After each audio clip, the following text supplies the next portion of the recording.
80% of the women behind bars in South Dakota have an issue with substance abuse, but are they getting the help they need while they're locked up?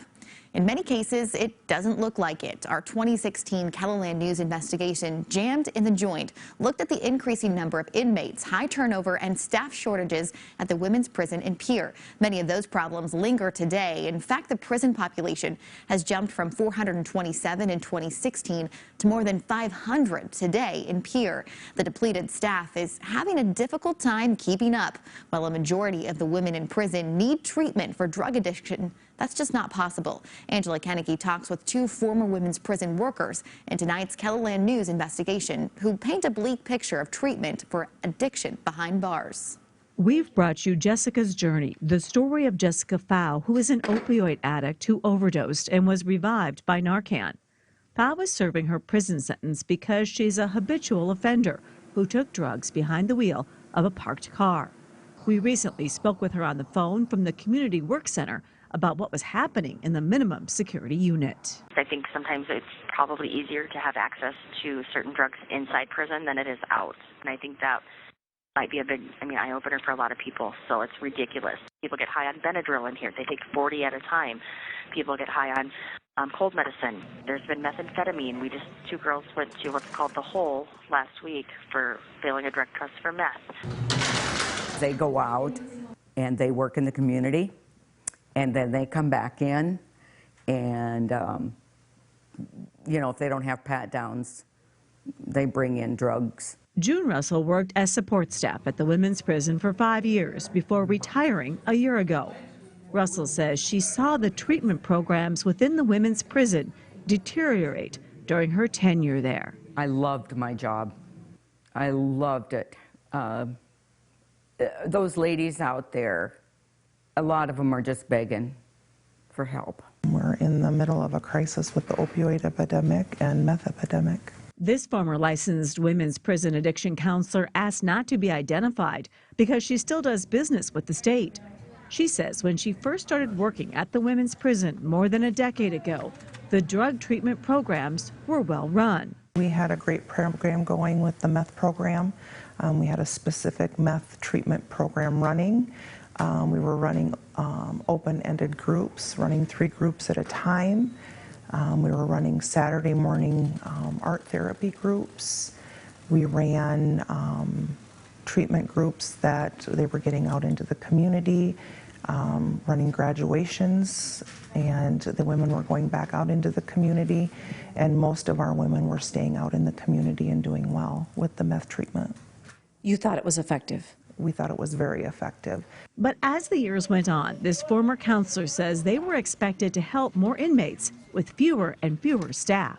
We went from 9 counselors running the meth treatment program and the main unit down to half the staff and eventually down to 2 counselors. 9 to 2? 9 to 2. The former employees tell us they were only allowed to be paid for 40 hours a week, but the job required 50 to 60 hours of work each week. And there's not enough counselors. You're working extra hours. You're only paid for 40 hours. You worked extra hours for free?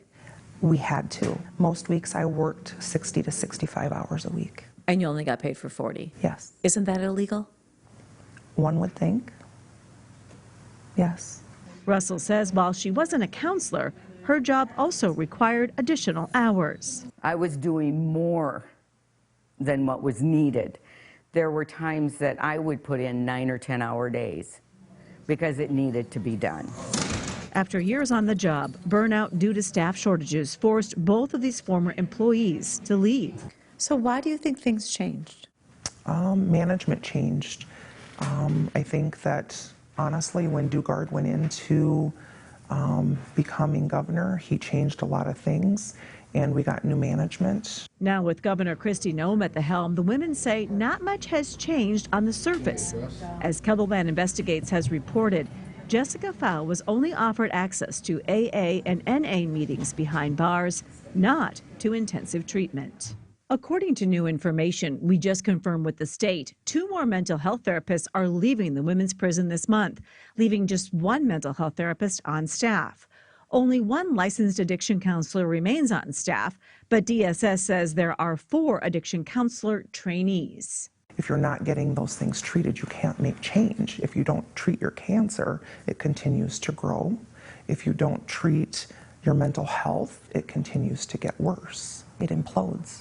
It sounds to me like it's somewhat of a holding pen then, Absolutely. instead of a place where people can find sobriety, recovery, and change. Absolutely.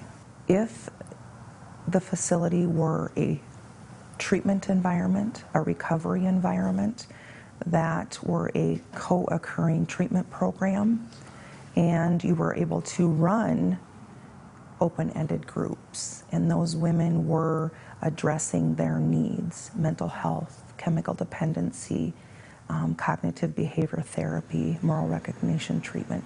They are getting some of those programs, but limited number of females are getting those programs, very limited. Recidivism rates back up that statement. In 2010, 18% of women returned to prison a year after getting out. In the latest numbers available from the Department of Corrections from 2017, that number jumped to 22%.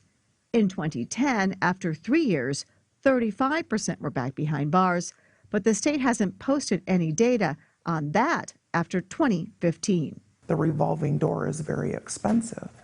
If you treat them, you're shutting that revolving door.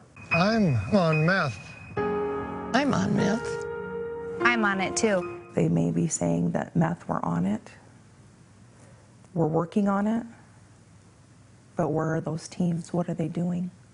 We've asked the Department of Corrections, the Department of Social Services, and the governor's office that question.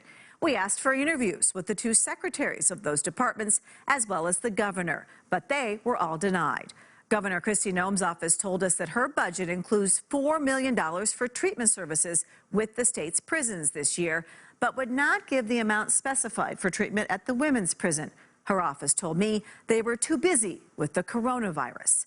The governor's office tells us they are working with the state's Human Resources Department to fill the open positions.